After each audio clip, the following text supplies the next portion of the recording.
The Buried Giant, Chapter 11. He longed for a patch of sun to warm Beatrice. But though the opposite bank was often bathed in morning light, their side of the river remained shaded and cold. Axel could feel her leaning on him as they walked, and her shivering had grown steadily worse. He had been about to suggest another rest when at last they spotted the roof behind the willows jutting out into the water. It took some time to negotiate the muddy slope down to the boathouse, but when they stepped under its low arch, the near darkness and proximity of the lapping water seemed only to make Beatrice shiver more. They moved further inside over damp wooden boards and saw beyond the roof's overhang tall grass, rushes, and an expanse of the river. Then a man's figure rose from the shadows to their left, saying, "Who might you be, friends?" "God be with you, sir," Axel said. "We're sorry if we brought you from your sleep. We're just two weary travelers wishing to go downriver to our son's village." A broad, bearded man of middle ages, clad in layers of animal skins, emerged into the light and scrutinized them. Eventually he asked, not unkindly, "Is the lady there unwell?" "She's only tired, sir, but unable to walk the remaining way. We hoped you might spare a barge or small boat to carry us. We depend on your kindness, for some misfortune lately took the bundles we carried, and with them the tin to recompense you. I can see, sir, you have but one boat now in the water. I can at least promise you safe passage from any cargo you'd entrust, should you allow us to use it." The boatkeeper looked out at the boat rocking gently under the roof, then back at Axel. "It'll be a while yet, friends, till this boat goes downstream, for I'm waiting for my companion to return with barley to fill it. But I see you're both weary and lately suffered some misfortune, so let me make this suggestion. Look there, friends. You see those baskets?" "Baskets, sir?" "They may look flimsy, but float well, and will bear your weight, though you'll have to go one in each. We're accustomed to filling them full of sacks of corn, or even at times a slaughtered pig, and tethered behind a boat, they'll travel enough in a rough river without jeopardy. And today, as you see, the water's steady, so you'll travel without worry." "You're kind, sir, but have you no basket large enough for the two of us?" "You must go one to each basket, friends, or else fear drowning. But I'll gladly tether the two of you together, so you'll go almost as good as one. When you see the lower boathouse on this same side, your journey will be over, and I'll ask you to leave the baskets there well tied." "Axel," Beatrice whispered, "let's not separate. Let's go together on foot, slow though it may be. Walking's beyond us now, Princess. We both need warmth and food, and this river will carry us swiftly to our son's welcome." "Please, Axel, I don't want us to separate." "But this good man says he'll truss our two baskets together, and it'll be as good as we're in each other's arms." Then turning to the boatkeeper, he said, "I'm grateful to you, sir. We'll do as you suggest. Please tie the baskets tightly so there's no chance a swift current will move us apart. The danger isn't the river's speed, friend, but its slowness. It's easy to get caught up in the weeds near the bank and move no further. Yet, I'll lend you a strong staff to push with, so you'll have a little to fear." As the boatkeeper went to the edge of his jetty and began to busy himself with rope, Beatrice whispered, "Axel, please, let's not be parted." "We're not to be parted, Princess. Look how he makes his knots, to keep us together." "The current may part us, Axel. Never mind what this man tells us." "We'll be fine, Princess, and soon at our son's village." Then the boatkeeper was calling them, and they stepped carefully down the little stones to where he was steadying with two long poles, two baskets bobbing in the water. "They're well lined with hide," he said. "You'll hardly feel the river's cold." Though he found it painful to crouch, Axel kept both hands on the Beatrice until she had safely lowered herself into the first basket. "Don't try and rise, Princess, or you'll endanger the vessel." "Won't you get in yourself, Axel?" "I'm getting in right beside you. Look, this good man's fastened us tied together." "Don't leave me here alone, Axel." But even as she said this, she appeared reassured and lay down in the basket like a child going to sleep. "Good sir," Axel said, "see how my wife trembles from the cold. Is there something you might lend to cover her?" The boatkeeper, too, was looking at Beatrice, who had now curled up on her side and closed her eyes. Suddenly, he removed one of the furs that he was wearing and, bending forward, laid it on top of her. She seemed not to notice. Her eyes remained closed. So it was Axel who thanked him. "Welcome, friend. Leave everything at the lower boathouse for me." The man pushed them into the current with his pole. "Sit low and keep the staff handy for the weeds." It was bitingly cold on the river. Broken ice drifted here and there in sheets, but their baskets moved past them with ease, sometimes bumping gently one against the other. The baskets were shaped almost like boats, with a bow and a stern, but had a tendency to rotate, so that at times Axel found himself gazing back up the river to the boathouse still visible on the bank. The dawn was pouring through the waving grass beside them, and as the boatkeeper had promised, the river moved at an easy pace. Even so, Axel found himself glancing continuously over at Beatrice's basket, which appeared to be filled entirely by the animal skin, with only a small portion of her hair visible to betray her presence. Once he called out, "We'll be there in no time, Princess," and when there was no response, reached over to tug her basket closer. "Princess, are you sleeping?" "Axel, are you still there?" "Of course I'm still here."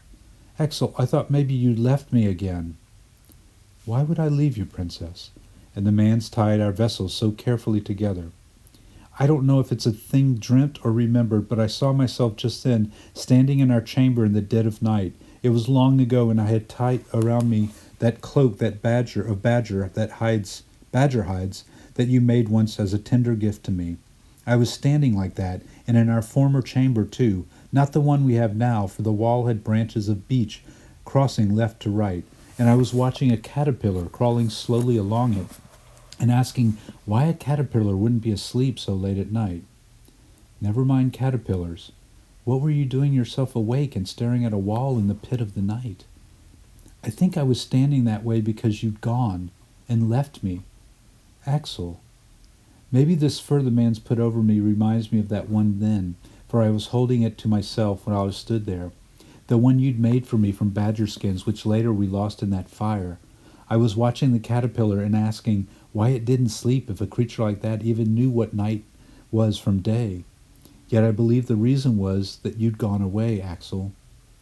"A wild dream, Princess, and maybe a fever coming too, but we'll be beside a warm fire before long." "Are you still there, Axel?" "Of course I'm here, and the boathouse long out of sight now." "You left me that night, Axel, and our precious son too. He'd left a day or two before, saying he'd no wish to be at home when you returned. So it was just me alone in our former chamber, the dead of night, but we had a candle in those days, and I was able to see that caterpillar." "That's a strange dream you speak of, Princess, no doubt brought on by your fever and this cold. I wish the sun would rise with less patience." "You're right, Axel, it's cold here, even under this rug. I'd warm you in my arms, but the river won't allow it. Axel, can it be our son left us in anger one day and we closed our door to him, telling him never to return?" "Princess, I see something before us in the water, maybe a boat stuck in the reeds." "You're drifting further away, Axel. I can hardly hear you." "I'm here beside you, Princess." He had been sitting low in his basket, his legs spread before him, but now shifted carefully into a crouching posture, holding the rim to either side. "I see it better now, a small rowing boat, stuck in the reeds where this bank turns. It's in our path. We'll have to take care or we'll be stuck the same way." "Axel, don't go away from me." "I'm here beside you, Princess, but let me take this staff and keep us clear of the rushes." The baskets were moving ever more slowly now, pulling inwards toward the sludge-like water where the bank made its turn. Thrusting the staff into the water, Axel found he could touch the bottom easily, but when he tried to push off back into the current, the river floor sucked at the stick, allowing him no purchase. He could see, too, in the morning light, breaking over the long-grassed fields, how weeds had woven thickly around both baskets, as though to bind them further to this stagnant spot. The boat was almost before them, and as they drifted lethargically towards it, Axel held out the staff to touch against its stern and brought them to a halt. "Is it the other boathouse, husband?" "Not yet." Axel glanced over at that part of the river still gliding downstream. "I'm sorry, Princess, we're caught in the reeds, but here's a rowing boat before us, and if it's worthy, we'll use it ourselves to complete the journey." Pushing the staff once more into the water, Axel maneuvered them slowly to a position alongside the vessel.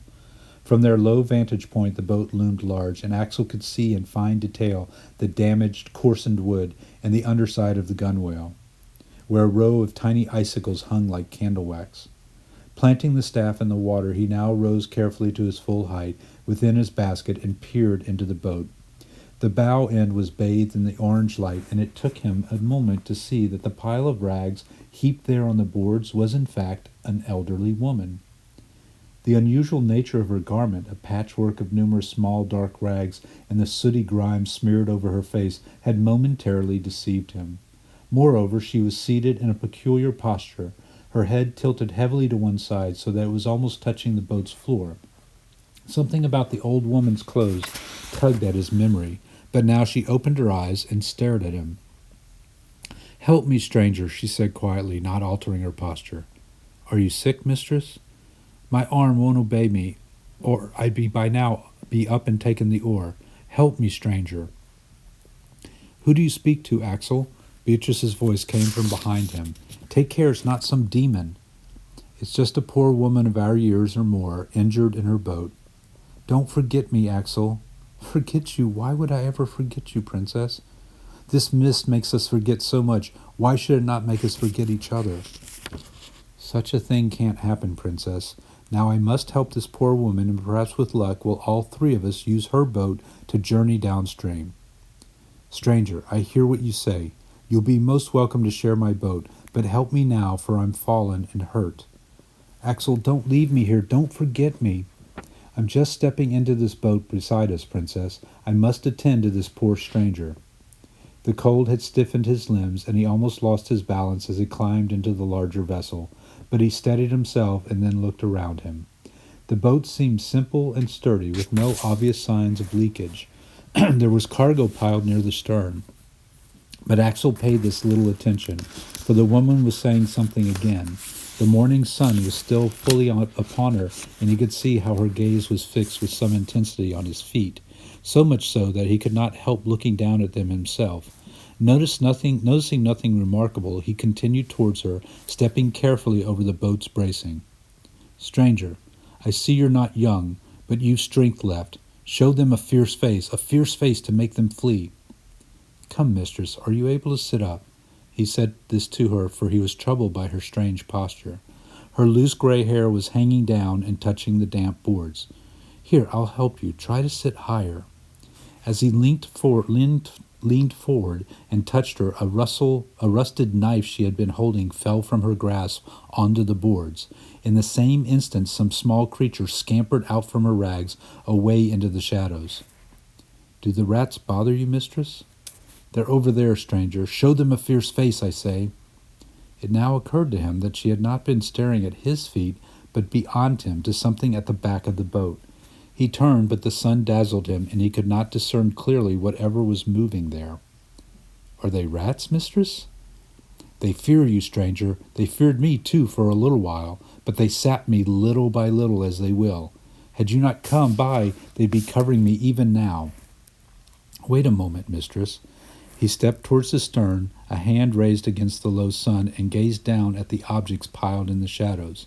He could make out tangled nets, a soaked-through blanket left in a heap, a long-handled tool like a hoe lying across it, and there was a wooden, lidless box, the sort a fisherman uses to keep fresh the dying fish that they had caught.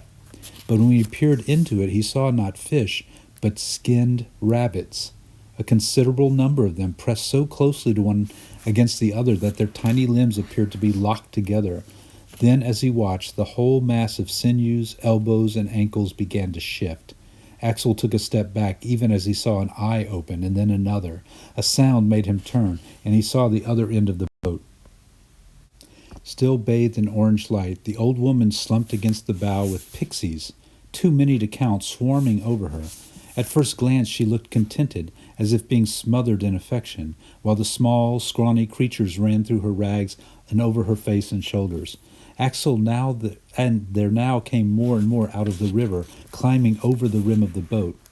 Axel reached down for the long-handled tool before him, but he too had become enveloped by a sense of tranquility, and he found himself extracting the pole from the tangled netting in a strangely leisurely manner.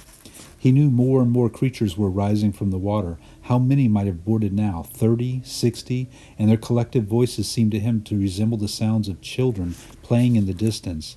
He had the presence of mind to raise the long tool, a hoe surely, for that was what not a rusted blade on the end of rising into the sky, or yet another creature clinging to it, and bringing it crashing down on the tiny knuckles and knees mounting the sides of the boat. Then a second swing, this time towards the box with the skinned rabbits, from which more pixies were running out. But then he had never been much of a swordsman. His skill had been for diplomacy, and when required, intrigue, though who could claim that he had ever betrayed the trust his skills had won? On the contrary, it was he who had been betrayed, but he could still wield a weapon in some fashion, and now he would bring it down this way and that, for he had not to defend Beatrice from these swarming creatures, but here they came, more and more. Were they still coming from that box, or from the shallow waters? Were they even now gathering around Beatrice asleep in her blanket? The last blow of the hoe had had some effect, for several creatures had fallen back into the water, and then another blow had sent 2, even 3, flying through the air.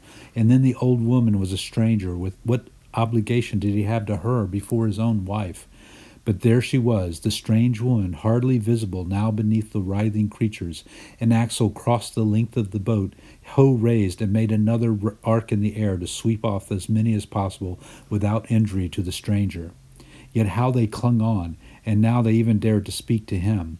Or was that the old woman herself from beneath them? "Leave her, stranger. Leave her to us. Leave her, stranger." Axel swung the hoe again, and it moved through the air as though it were thick water, but it found its mark, scattering several creatures even as more arrived. "Leave her to us, stranger," the old woman said again, and only this time did it occur to him with a stab of fear that seemed bottomless that the speaker was talking not of the dying stranger before him, but of Beatrice. And turning to his wife's basket in the reeds, he saw the waters around it alive with limbs and shoulders. His own basket was nearly capsizing from the pull of the creatures trying to climb in, preserved only by the ballast of those already inside. But they were boarding his basket only to gain access to its neighbor. He could see other creatures massing around the animal skin covering Beatrice, and uttering a cry, he climbed the side of the boat and let himself fall into the water. It was deeper than he had anticipated, coming above his waist, but the shock of it took his breath only for an instant before he let out a warrior's bellow that came to him as if from a distant memory, and he lurched toward the baskets, the hoe held high above him. There was tugging at his clothes, and the water felt like honey. But when he brought the hoe down onto his own basket, even though his weapon traveled with frustrating slowness through the air, once it landed, more creatures than he could have suspected tumbled out into the water. The next swing caused even greater destruction. He must this time have swung with the blade outwards, for it was not bloodied flesh he saw flying up into the sunlight. And yet Beatrice remained an age away, floating complacently even as the creatures rose about her. And now they came from the land too, pouring through the grass onto the riverbank. Creatures were now even hanging about his hoe, and he let it fall into the water, suddenly wishing only to be at Beatrice's side. He waded through the weeds and the broken bulrushes, the mud tugging at his feet, but Beatrice remained further away than ever.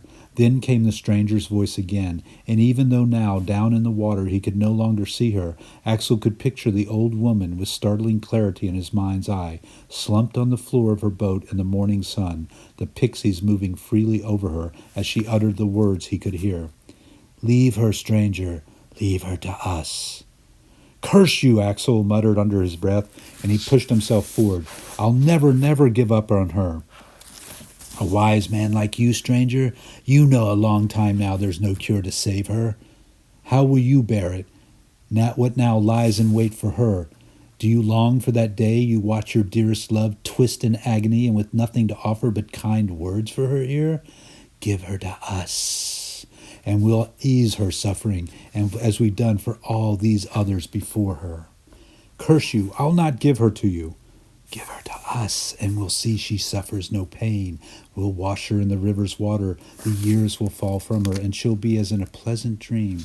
Why keep her, sir? What can you give her but the agony of an animal in slaughter? I'll be rid of you. Get off of her. Get off of her."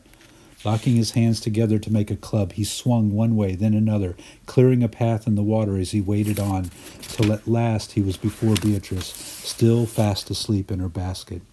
The pixies were swarming over the animal skin that covered her, and he began to pull them off one by one, hurling them away. "Why will you not give her to us? There is no kindness you show her?" He pushed the basket through the water until the ground rose up and the basket was sitting on wet mud amidst grass and bulrushes. He leaned forward and gathered his wife in his arms, lifting her out. Thankfully, she came back to wakefulness enough to cling to his neck, and they made faltering steps together, first onto the bank, then further into the fields. Only when the land felt hard and dry beneath them did Axel lower her, and they sat in the grass together. He recovered his breath, she becoming steadily more awake. "Axel, what is this place we've come to?" "Princess, how are you feeling now? We must get away from this spot. I'll carry you back on my back." "Axel, you're soaked through. Did you fall into the river?" "This is an evil spot, Princess, and we must leave quickly. I'll gladly carry you on my back the way I used to when we were young and foolish, enjoying a warm spring's day." "Must we leave the river behind us? Sir Gawain rightly surely that it will carry us all the more swiftly where we'll go.